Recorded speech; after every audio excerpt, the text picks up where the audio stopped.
for another exciting episode of the Quarterback Center Exchange. That's AJ. Whoa, we started the show. Ever. Wow. No, we started. Okay, Yeah, we sports. started. Yeah, we took a week off last week because because we how suck. we do? Yeah. We got canceled, sorry. actually. Yeah, we got canceled, but we're back on the airwaves. We reworked another deal. We're good to go. With less pay. Oh, we're back. Yeah, less pay. Unexpected, too, because we, don't have, anything written up for today's show. So let's kick things off by talking about history in the making. For the first time ever in the men's NCAA tournament, a 16 seed beat a 1 seed when UMBC beat Virginia. AJ, on the scale of 1 to 10, how awesome is this in the spectrum of sports? Well, it's really not that awesome if you ask me. No, really?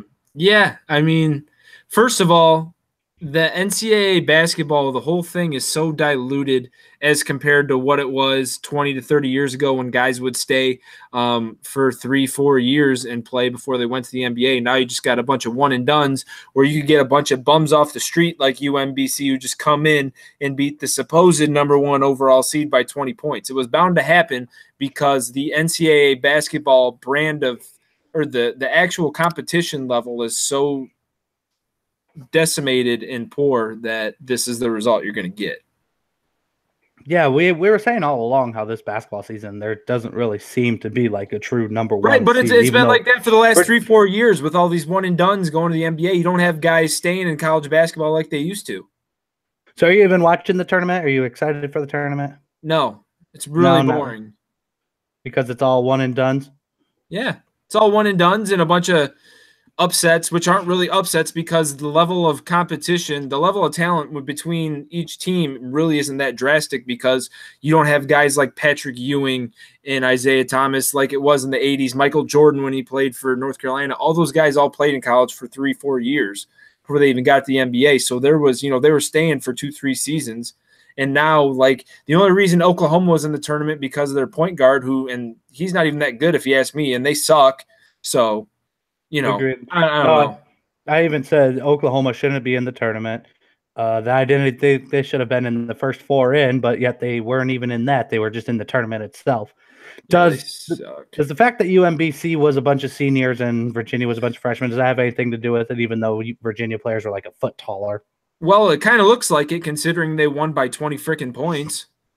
I mean, it wasn't like this was like a 1-point buzzer beater. Like, oh my gosh, Virginia's the best team we've ever seen. Virginia, I never thought was any good. I don't think really any of these teams are that good. That's what I guess makes the tournament fun for people. But at the same time, people are overlooking the fact that college basketball is a diluted brand from what it was a number of years ago. Speaking of 1-point buzzer beaters and all the crap you've been talking about the tournament, did you watch Michigan's buzzer beater? I saw a highlight of it. I was watching that live. Let me tell you, that was pretty cool. Yeah, it's great. Yeah, that's all I got to say. Moving on to the next topic. Yeah, well, we really covered that one. Bunch of jagoffs. Yeah, I still don't think they're allowed to. New network, I don't know if we're allowed to say jagoffs on the new network. I'll have to double check with the executive. Jagoff. I know. I think the last time, like I said, last week we got canceled due to unforeseen circumstances on my part. I do apologize. But I think we didn't really get to talk about the Browns and their moves. Did we get to talk about that last time we were on the air? Because new look Browns for you. What do you think? No, I don't think we talked about anything football because we were actually supposed to be doing the so-called free agency breaking news segment the whole show last week, and that got canceled, obviously. Well, so we haven't talked any football at all. Well, I think the big thing to me is the new look Browns. We'll get to where Kirk Cousins landed. We'll get to all the quarterbacks where they're at. Does the new look Browns impress you at all? Yeah, a little bit. To recap real quick, they got wide receiver Jarvis Landry. They got Tyrod Taylor as their quarterback. They got rid of Deshaun Kaiser, and they kept all their first 3 rounds worth of picks intact. So, well, yeah, they did. So I think the Browns are looking impressive and maybe even compete in the AFC North. That might be pushing it, but your thoughts on the new look Browns? Yeah, I mean it's you're guaranteeing yourself a 6-10 season every year, which I guess is better than 0-16. So it's definitely a step in the right direction for the Browns because obviously they can't build through the draft no matter how much they say they can. They haven't been able to draft a quarterback, and they got a serviceable one in Tyrod Taylor. And his big plus, which was a big negative for every quarterback in Cleveland, is that he doesn't turn the ball over. So that's the one thing that he brings is ball security. So they're going to have a better chance to win, games 10-6, or one possession games in the fourth quarter because their quarterback's not turning the ball over every possession like every quarterback has been for the last 20 years. Speaking of quarterbacks in the Cleveland, pro day for USC was today, and Browns scouts, including their general manager, was all over Sam Darnold today, watching him, talking to him today. Is he a lock for number one? Is that still a good pick for the Browns to take Sam Darnold number one? Well, I think they'd be really, really, really, really, really stupid to not take Saquon Barkley. To be honest, I think the best quarterback in the draft is still Lamar Jackson, even though people say that he's not a quarterback. And Bill Polian, who I went on the rant about, says that he knows everything about football and Lamar Jackson should play receiver because he's black and he runs fast, so he can't be a quarterback, obviously. But right. Lamar Jackson's the best quarterback in the draft, and you can pick him up with the fourth pick, or you can even trade him down, trade down in the mid-first round, late first round, and still pick him up. I think he's the best quarterback. I don't think Sam Darnold's that good. He turns the ball over a lot. Josh Allen sucks. Josh Rosen, he's useless. I don't think they're that good. I really don't. One quarterback that I think is going to slip in the first round, I think I would still take, and I think I'd take over Lamar Jackson. He's got character issues, but I'd still go with Baker Mayfield. Baker Mayfield's going to be a top 5 pick. He's projected to be one of the top 2 quarterbacks off the board now. Oh, you think so? Yeah. So? I know so. Well, let's talk about, speaking of drafting and the quarterback, let's talk about the Jets moved up severely. They traded with the Colts, and now they're going to pick number 3 overall. They've taken a quarterback at that spot. Yeah, they're taking Baker Mayfield. You think they're Baker Mayfield there? Yeah, I do. Will he be available? Because I know the Giants are kind of thinking about a quarterback as well. The Giants, listen, if the Browns take Sam Darnold or any quarterback at number 1 and the Giants don't take Saquon Barkley at number 2, they're complete idiots. Well, the Browns are complete idiots if they don't take Saquon Barkley number 1. They are, but they're complete idiots anyways. They're going to F it up. So, what are we talking about here? Sam Darnold or Baker Mayfield or both are going to be available at the 4th pick. So why would they not just take Saquon Barkley? Because it's the Browns. Well, you don't know if they'll be available with the 4th pick because you got to remember if you are the Browns, you've got the Giants and the Jets, and if Saquon Barkley's gone and the Giants think they got a quarterback for the future and whoever they want to pick, then they might actually pick a quarterback. But I think if Saquon Barkley's there at number 2, they're going to take him at number 2. Well, the latest rumor is that the Bills, who have 2 first-round picks, one at 11 and one at 22, I think. I'll double-check those. And they offered their 2 first-round picks and their 3rd round and 4th round pick to the Giants for that 3 overall, or the 2nd overall, and the Giants denied it. So they clearly have their guy in mind of who they want. Right.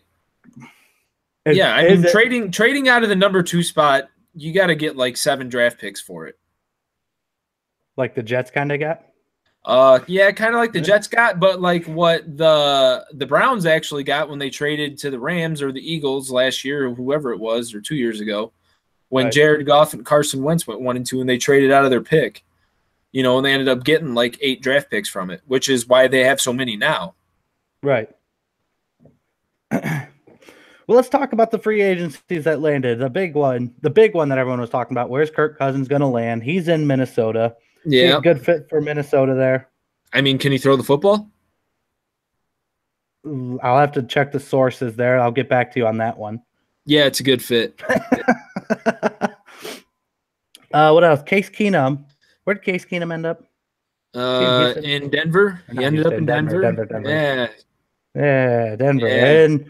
And Richard Sherman, who we kind of thought would be back in the NFL, is going to a rival in San Francisco. Your thoughts on that one? Well, I'm not surprised because in his interview, he said the main reason he went to a division foe of the Seahawks is because he wanted to play the Seahawks twice a year, because he's pissed that they asked him to take a pay cut He's 30 years old. He tore his Achilles. I don't think he's going to be that good coming back off of it. We'll see, I guess, but it's hard to recover from an Achilles injury, as I've said at least 15 times since the inception of this show. So it's just is it more shoes. Is it more of a mentorship role that he kind of took over there? No, I think the 49ers are expecting him to come in and be the #1 cornerback that he's been for the last 6-7 years. I don't know how possible that's going to be with his injury that he took on, but I don't know. I guess we'll see. Case Keenum in Denver, is this going to finally turn around the luck of the Broncos with – No, they were a quarterback away 2 years ago. Now they're an entire team away. They just traded away Aqib Talib. Their offense isn't that good. They've really only got Demaryius Thomas, who's also almost 30 years old, and Emmanuel Sanders, who's almost 30 years old. They don't have young talent on the offensive side of the ball. C.J. Anderson looks like an Oompa Loompa half the time. You know, they don't have an offensive line. They're way more than just a quarterback away, and Case Keenum was not that quarterback to get them to the Super Bowl. Especially not now. They're not the team that they were 2 years ago. Case Keenum just part of Pat Shurmur magic. Is he going to kind of fade off in Denver, do you think? I don't know, because he was in college for like 1,000 years. And his 2 stops, he was with really bad head coaches in Houston and in Los Angeles. So I don't really know. Pat Shurmur definitely did him a lot of favors, but he also made a lot of plays by himself, especially in the playoff game when he chucked that ball up to Stephon Diggs. You know, really there was no play to be made except for a one-on-one play. He closed his eyes and threw it as far as he could, and he caught it and scored a touchdown, which is enviable to some. But Case Keenum's not taking the Broncos to the Super Bowl. It's not happening. Do you think the Broncos can ever make a Super Bowl with John Elway in charge? They already did. They made two of them. They made 2 of them. And they won one. Can they ever go back when they don't have a man named the Sheriff, Peyton Manning, under center? They won the Super Bowl. When they won the Super Bowl, it's because their defense and running game was so good. Peyton Manning was like the 32nd best quarterback in the league that year. He was terrible. They played the whole season without a quarterback and still won the Super Bowl. They just don't have that team around them anymore. Agreed. Well, the argument could be made that John Elway inherited that team. He did. He hasn't done anything well in the draft. The only thing he's done well as a GM is sign Peyton Manning. That's the only good move he's made. For the foreseeable future, do you think John Elway can bring this team around? No. No? No, he's not a good GM. He's not. I agree with you. I really don't think he is either. He's not a good recruiter. He's drafts some pretty bad quarterbacks. He's a terrible drafter. I mean, you got to remember, Paxton Lynch got drafted a year ago, and they're already done with him. And he was a first-round pick, too. Didn't they? They traded up to get him, didn't they? Probably, but either way, it's still terrible. Oh, yeah, to get Paxton Lynch in the first round. Bad move. Yeah, he sucks. He's worse than DeShone Kizer, and I like DeShone Kizer, but he's terrible. Speaking of Kizer, his new team, the Green Bay Packers, they had a little bit of an under-the-radar signing of Jimmy Graham, credited the tight ends to the Green Bay Packers. Does he make an impact? Does he give Aaron Rodgers, because everyone are like, Aaron Rodgers finally has a tight end that he can pass to. Is he going to make an impact on that Aaron Rodgers-led offense?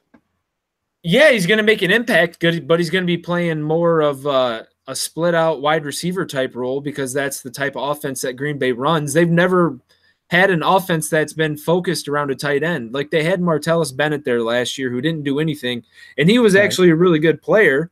They don't use tight ends in that way. Jimmy Graham will probably be different because he's a freak, and he can be so dominant in one-on-one situations where he's going to get the ball at the goal line every time. But in true tight end formations, the Packers just don't utilize that. They're always in four wide formations, and they're always throwing the ball to the outsides, quick slants, out routes, and all that stuff.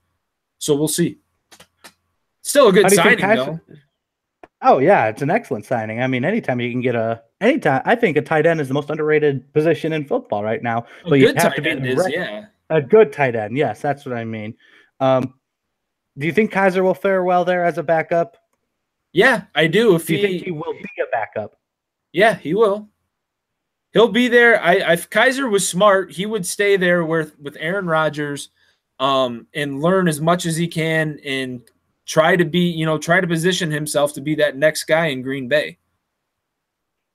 whether it takes another 6 or 7 years, there's nothing wrong with being a backup in Green Bay for 6 years and then coming in and starting for the Packers for 10 years when you're 29 years old, or even 5 years after that. I agree with you. I think that the right quarterback in the right situation there, led by Aaron Rodgers, like Aaron Rodgers was led by Brett Favre for 5 years. The problem is they kind of already tried that experiment with Brett Hundley, and he kind of burned out. Do you think Brett Hundley's burned out, or do you think he'll compete for like a backup job there still? I think he'll compete for it, but I don't think Brett Hundley is as talented as DeShone Kizer in terms of total skill. Fair. He doesn't have the arm that Kizer has. Fair argument. It'll be fun to see how that plays out. We'll see who wins the starting quarterback job in Green Bay. And oh my God. And the other thing you got to remember is Brett Hundley is also 3 or 4 years older than DeShone Kizer at this point, isn't he? So they're looking. I have to double check. I do know he's old. Obviously, he's older. I mean, he's not that old, but he's older. Right. There's only 2 more signings that I really want to talk about, dig into real quick. Then we'll see if you have any more, in case I'm missing any. LeGarrette Blount heading to Detroit. Yeah. He's on a 1-year deal. That's just kind of his thing. It's just one and done in places. But the last 2 stops he's made, one and done. New England won a Super Bowl. Philadelphia wins a Super Bowl. Is it Detroit's turn, led by LeGarrette Blount, to win a Super Bowl? No, it's not. I mean, it's a decent signing because they don't have a running game in Detroit. I don't know that they're going to give him the ball 25 times a game. I mean, he's not a running back where you can give him the ball 25 times anyways because he's 30 years old. He's a goal line running back, and that's pretty much it. He is a pound the rock guy, and they'll have not Amir Abdullah. I think he's washed up in Detroit, but they'll give him some outside runs. I'm trying to think of the Zenner, the guy that starts with the Z, the white running back there. You might get a few more carries there to be kind of. Yeah, I think they're going to pick up.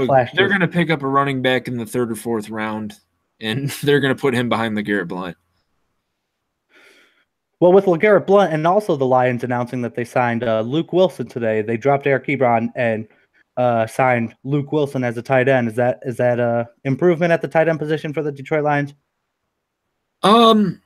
I would say in terms of consistency, yeah, it is, but in terms of talent, probably not. Eric Ebron's, I think he's a really good tight end in terms of talent. He's not good at being consistent though, so I understand why they cut him. I mean, it's a solid addition to the team for sure, if you ask me. But the last one that I wanted to talk about was not necessarily a free agent signing, but a retaining. Raiders finally announced that Marshawn Lynch will spend another year in Oakland. And for some reason, I just feel like Marshawn Lynch and John Gruden are going to be a match made in heaven. Do you think those two will get along all right there in Oakland? Probably, as long as he can score touchdowns and get 6 yards a carry like he did last year. As long as he moves the rock for Gruden, Gruden will get him Skittles. I think it'll be a nice relationship there. And I just don't know if the chemistry can keep up because Gruden's kind of an in-your-face kind of guy, and Marshawn's not about that. I think that Marshawn Lynch, if he really wants to play for the Raiders, which he obviously does, he'll do whatever John wants him to do, and John will give him the ball. You got to remember last year, Marshawn Lynch, his numbers weren't that good, but he actually had a really good year. But he was only getting, 6 or 7 carries a game with the old coaching staff in town. I mean, they were throwing the ball every play. It's tough to when you have a quarterback in Derek Carr. But you still should be able to run the ball. Last year. What do you mean? They should have ran the ball more last year. The reason they were throwing it every play is because their defense was awful. And they were down so much. It was garbage time.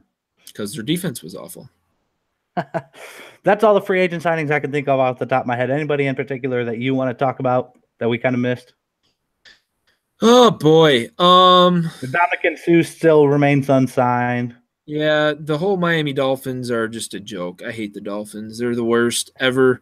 The whole team just needs to dissolve and come back as a new team because everything they're doing in Miami is just the worst in every possible way. Should we start a franchise here in Toledo and kind of just have them just shift over to Toledo, the Toledo Dolphins? We could be sponsored by SeaWorld. There we go. Yeah. The JV Report is now putting in a bid to own the Miami Dolphins and relocate to Toledo. You heard it here first. I Drop, pop, wouldn't and lock relocate to it. Toledo, but I would get rid of everybody in the office. I can tell you that. That's fair. Because Adam Gase is a complete idiot. You So want is Adam Mike Gase? Tannenbaum. He sucks. They all suck. They wouldn't pay Jarvis Landry $13 million a year, but they were willing to spend $8 million a year on some guy named Albert Wilson, who played for the Chiefs and supposedly is a really, really dynamic player and was undrafted, but he deserves a contract and all this BS. And Danny Amendola, neither of them combined equal what Jarvis Landry was for the team. And Ndamukong Suh, they had to get rid of him because they spent so much money on Tannehill, and they paid Suh so much. And then they signed all they've done the last few years is just sign washed up veterans who can't play anymore, and then they go 7-9 every year. And instead of playing this year out with Ryan Tannehill, they restructured his contract so he's going to be there for another 2 or 3 seasons. Oh, good. Doesn't that excite you? No, it doesn't. I hate Ryan Tannehill. He is the absolute worst. He should just rot. He sucks. Are the Dolphins taking a little too much of a lesson from Derek Jeter right now? No, because Derek Jeter would have sold off the whole team. He would have got rid of all the payroll and played with a bunch of bums, which I would have been fine with starting over. But they're not starting over. They've just been in flux for the last 8 seasons. So how do you get out of flux? You get rid of Ryan Tannehill and you start over. I mean, for the most part, they did because they traded away their best player for a 4th-round pick. They got rid of Ndamukong Suh as their best defensive player. They got rid of Mike Pouncey. They cleared a bunch of cap space. They're going to cut a bunch of older veterans, but they still kept Ryan Tannehill, who's already 30 years old, injured his right knee twice, and hasn't been consistent enough to – well, he's been consistent. Let me take it back. He hasn't been good enough to get them over the hump, and he's never going to be good enough. We done with Dolphins now? Yeah, they suck. Was that your rant, or do you want to have anything else to rant about? I don't want any more. No, they suck. AJ McCarron went to the Bills. AJ McCarron. Yeah. Is he starting there in Buffalo? Yeah, he is. Or do you think they can get a quarterback at 11 that they'd be willing to try and start? I think they could get a quarterback for the future at 11. I think that I don't know. I don't know how any team could legitimately say Josh Allen is a good quarterback when he can't throw an out route. But there's definitely going to be some quarterbacks available that they could pick in the draft to groom behind A.J. McCarron for a year. And even if A.J. McCarron's just a bridge quarterback, it's still a better solution than having Nathan Peterman or whatever the hell that guy's name is out there. So, yeah. One more real quick. Speaking of bridge quarterbacks, Teddy Bridgewater heading to the Jets, who are now moved up to potentially take a quarterback in the draft. Who do you start there? Do you start a first year, whether it's Sam Darnold, Josh Allen, or do you start an experienced but injured veteran in Teddy Bridgewater? Well, obviously, I mean, the Jets played it the right way, and so did Teddy. Or Fitzpatrick. I'm sorry, Fitzpatrick as well. Fitzpatrick's not – it's going to be Teddy and whoever they draft. That's what the competition's going to be. And, I mean, I personally love Teddy. I think he's a great quarterback, and I wish the Dolphins would have signed him and cut Ryan Tannehill. That's what I would have done if I was in Miami, but, I'm not. So right. Here in Toledo. Teddy Bridgewater is a really, really good quarterback in my opinion. He's got a lot of potential. He's still young. That's the one thing that a lot of people forget. I mean, he's only been in the league for 4 years, and he's been injured for, 2 of them basically, or one of them, right? 1.5 essentially. Well, he was out for 2 seasons because he didn't play last year either. Right. So, I mean, Teddy Bridgewater is a really good quarterback. They signed him to a 1-year deal, so there's nothing they're attached to through the next season. But if he comes out and he tears it up in New York, which is really hard to do without any talent on offense and any talent on defense, but he still could because he's Teddy Bridgewater and he's awesome. They could sign him to a long-term contract and then do away with the quarterback or keep him around for 3 or 4 years and then maybe trade him. I don't know, but I would start Teddy Bridgewater. I think he's worth a start, especially in New York when you got nothing good going for you. You might as well throw him out there. Yeah, but I mean, if they do draft a quarterback with the number 3 pick like Baker Mayfield, there's going to be a lot of pressure to get him in the game. Got any closing thoughts for us before we wrap the show up? We suck. Man, this was a downbeat day. Downbeat. It's Down, because it's beat dark in down. here. I forgot the lights are off, man. Ah, the lights. Forgot to pay my electric bill around here. I was wondering what was going on there. Yeah, well, hey, if you like the video, go ahead, which we doubt, go ahead and leave a subscribe, comment. We're so confident in ourselves that you're going to watch it that you're not even going to know what we just said. Comment AJ has a big nose. Do you have anything that you want to talk? Whoa, any poker related news? Yeah. First of all, I play in a band called the Dynabrass, and if you're in the Toledo area, we're playing in Toledo on April 21st at the PRCU on North Detroit, somewhere over there. We're playing there. They're having a progressive raffle or whatever. And we're playing there from 7 to 11 on April 21st. So check that out. And secondly, the band was also nominated for 3 awards by the USPA, United States Polka Association.